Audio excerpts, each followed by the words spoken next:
예고 없이 찾아와 삶을 뒤흔들고 목숨을 앗아가는 질병들. 하지만 대부분의 질환은 작은 이상 신호를 보낸다는 사실. 숨을 크게 들이마실 때 콕콕 찌르는 듯한 통증이 있는데요.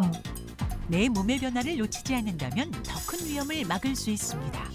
우리가 미처 몰랐던 질환별 의외의 초기 증상에서부터 현재 나의 건강 상태를 알아볼 수 있는 자가진단법까지 오늘 성균관대의대 가정의학과 강재헌 교수, 한양대의대 재활의학과 장성호 교수, 서울대의대 순환기내과 강시혁 교수와 함께 내 몸이 보내는 적신호인 질환별 의외의 증상 자세히 알아봅니다.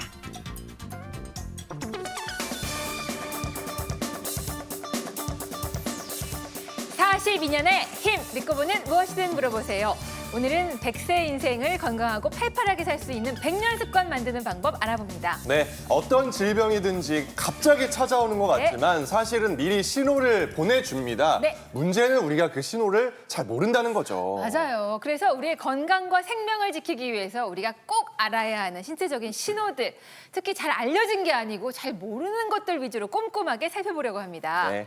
오늘 미처 몰랐던 증상들을 이렇게 알려주신다고 하니까 저도 오늘은 열공 모드로 방송에 임하도록 하겠습니다. 근데 저희 부모님들이 늘 걱정하시는 게 다른 건 몰라도 치매는 걸리면 안 되는데 이런 걱정들 많이 하시거든요. 이게 치매인지 아닌지 좀 빨리 알아차릴 수 있는 방법 있을까요? 맞습니다. 어르신들께서 그렇게 말씀을 많이 하시는데 그래서 오늘은 치매의 여러 가지 증상들 중에서 우리가 놓치기 쉬운 증상들을 준비했죠. 네, 저도 정말 연필 들고 메모하면서 지금 보려고 해요. 제일 걱정인 게 아까 치매, 뇌 얘기 나왔잖아요. 네. 뇌 건강부터 짚어보도록 하겠습니다. 현재 뇌 상태를 알 수 있는 방법이 있을까요? 네, 요새 깜빡깜빡하시는 환자분들이 늘고 있는데요. 저만 해도 그렇습니다. 저희 왜 친구들끼리 무슨 모임하다 보면은 끝날 때 서로 챙겨줘요. 안 챙기게 되면 꼭 한두 명 정도는 뭔가를 빠뜨리고 보게 되거든요. 서로 이제 이거 치매 아니냐고 걱정하는 경우가 많은데요. 그런 거는 치매까지는 아니고 그냥 노화입니다. 그런데 경도인지 장애라고 해가지고 이제 일상생활은 어느 정도 가능한데, 그러니까 치매 전 단계라고 알려져 있는 그런 증상이 있어요. 그러니까 그렇게 되면은 이제 경도인지 장애를 정확하게 진단하려면 물론 병원에 가서 진단을 해야 되겠지만은 간단하게 집에서 할 수 있는 테스트 하나를 알려드리도록 하겠습니다. 이렇게 손을 그냥 집에서 다 같이 따라해 보세요. 손을 이렇게 탁자 같은 데 올려놓고요.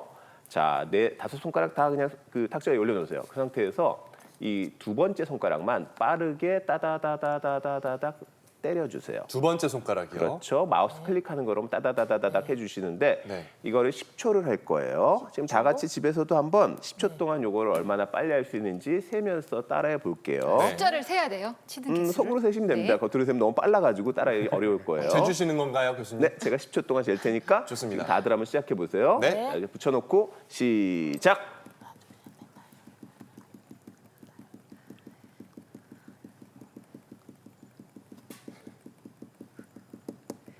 됐습니다. 네, 저 같은 경우는 한 50번, 52번 정도 나오는 것 같은데 몇 번 정도 나오셨나요? 저는 57번. 진짜? 네. 저는 57번. 어떡하지? 저는 한 30개 좀 넘게 나온 것 같은데 왠지 겁이 덜컥 나는데 이 뇌 건강에 대해서 좀 더 알려주십시오. 건강해지고 싶습니다. 그러니까 저는 자, 일단 중간에 이게- 위기가 있었어요. 그렇죠. 예. 40번쯤에서 숫자를 잊어버려가지고 이거 더 심각한 거 아니에요? 아니 그래서 한 50개는 한 것 같긴 한데 죄송해요. 이게 일단 이게 30개가 넘어가게 되면 그렇게 크게 걱정은 안 하셔도 그래요? 되는데 30개 아래로 떨어지게 되는 거는 좀 문제가 됩니다. 이 손가락 두들기 같은 경우는 꼭 인지뿐 아니라 근력이라든지 뭐 반응력까지 같이 보는 거여서 여러 가지를 같이 테스트할 수 있는 건데요. 이제 문제가 뭐가 됐든 간에 30번 아래로 떨어지신 분들은 분당서울대에서 조사를 해봤거든요. 그때 5년 안에 사망을 하거나 아니면 아예 자리에 눕게 되는 가능성이 한 2배 이상 높아진다고 알려져 있을 정도로 이거는 30배 아래는 좋지가 않습니다. 그런 경우에 병원에 가서 진찰을 받아보실 필요가 있고요. 네. 진영 씨는 이게 30 몇 번 정도? 37개 정도 했는데요. 저도 중간에 좀 까먹은 것 같기도 해요. 그러면은 다행인 거죠? 그 나이에는 약간 좋진 않아요.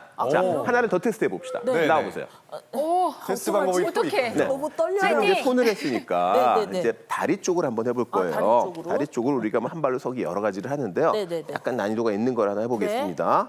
탄뎀 걸음이라고 해가지고 집에서 이렇게 일자로 보통 마룻바닥에 선 같은 거 있잖아요. 네. 그 선을 이렇게 앞뒤로 맞춰서? 발을 붙여가지고 네. 이런 이제 그러니까 줄타기 하듯이 네, 앞으로 네, 네. 가는 거를 네. 10걸음을 해볼 거예요. 10걸음. 네. 이것도 역시 뭐 다른 여러 가지 증상이랑 다 연관이 있기는 하는데 네, 네, 네. 인지가 떨어졌을 때 잘 못하시는 분들이 많습니다. 네.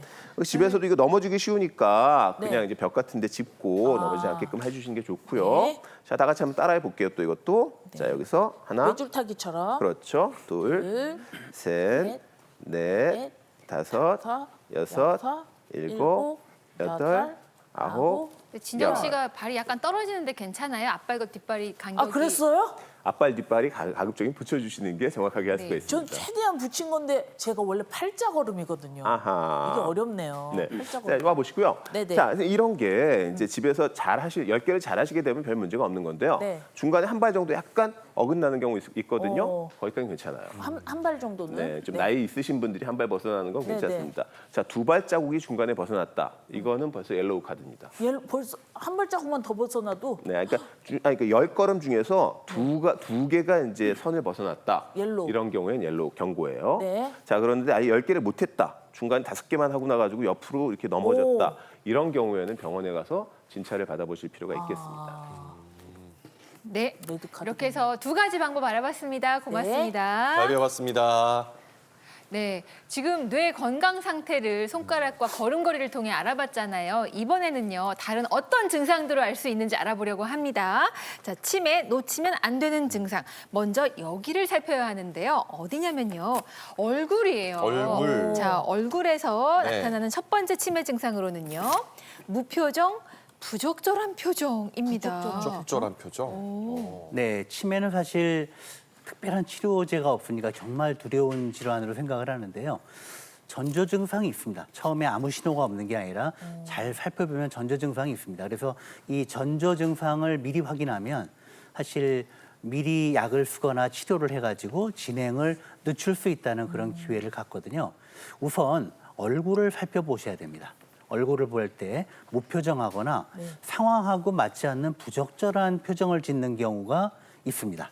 이게 어떤 거냐면 예를 들어 굉장히 슬픈 상황에서 갑자기 웃는다든지 반대로 즐거운 상황에서 갑자기 눈물을 뚝뚝 흘린다든지 이런 게 나타날 수가 있는데요. 이것은 사실 감정을 못 느끼는 게 아니라 슬픈 상황에서 내가 슬픈 느낌을 받는데 뇌 안의 퇴행성 변화 때문에 행동이나 표정이 다르게 나타나는 거거든요. 내가 슬픈데도 표정이 예. 다르게 나타나는 거예요? 뭐 예를 들어 통증이 있으면 얼굴을 찡그리시잖아요. 네. 근데 통증은 느끼는데 찡그리진 않는다든지 뭔가 감정을 격하게 느꼈는데 표정은 아주 무표정하게 있다든지 이렇게 감정과 행동이 그러니까 상황하고 또 행동이 어긋나 있다. 이런 경우에는 혹시 치매의 전조 증상이 아닌지 한번 확인해 볼 필요가 있겠습니다. 아, 그러니까 부적절한 표현이란 얘기가 나의 감정과는 다르게 나오는 표정이란 얘기였어요. 자, 이외에 얼굴을 살피세요의 어떤 부분을 살피면 좋을지 보겠습니다. 귓불의 대각선 주름, 귓불이면 요 귀 아래쪽을 말하는데 어떤 주름인가요? 네, 재밌는 현상인데요. 네. 귀 아래쪽에 이제 귓불에 대각선으로 주름이 있는 분들이 있으세요. 사실은 남의 얼굴 여기까지 들여다보는 일은 별로 맞아요. 없기는 한데 처음 보고했던 의사 이름을 따라서 프랭크 사인이라고 부릅니다. 이게 이제 작년 2024년에 삼성의료원과 경희대병원에서 공동으로 발표한 연구에 따르면 귓불 주름이 있는 분들이 치매 위험이 2배 더 높더라 이런 보고를 한 바 있고요. 사실은 이걸 처음 보고한 1973년 이후로 많은 연구들이 있었는데 심내혈관 질환하고 관련 있다는 연구들은 되게 많이 있거든요. 한 연구에서는 급성 뇌졸중으로 입원하신 분들 중에 80%가량, 78.8%에서 귓불 주름이 있었다고 보고한 연구도 있었습니다. 이런 현상은 미세혈관 이상 때문에 혈류가 떨어지면서 저 탄력 섬유의 기능이 떨어져서 이런 주름이 생기는 거라고 이해하고 있습니다. 과잉 해석에는 조금 주의를 요하는데 치매 증상이라기보다는 생리적으로 이제 노화의 과정에서 생기는 현상인데 원래는 없던 분들이 연세가 드시면서 생기는 거고요. 사실 귓불 주름이 있지만 치매나 심내혈관 질환 없는 분들도 많이 있으시거든요. 그래서 노화에 따른 생리적인 현상으로 심내혈관 질환, 치매랑 같이 나오는 현상이라고 이해해 주시면 좋겠습니다. 그러니까 원래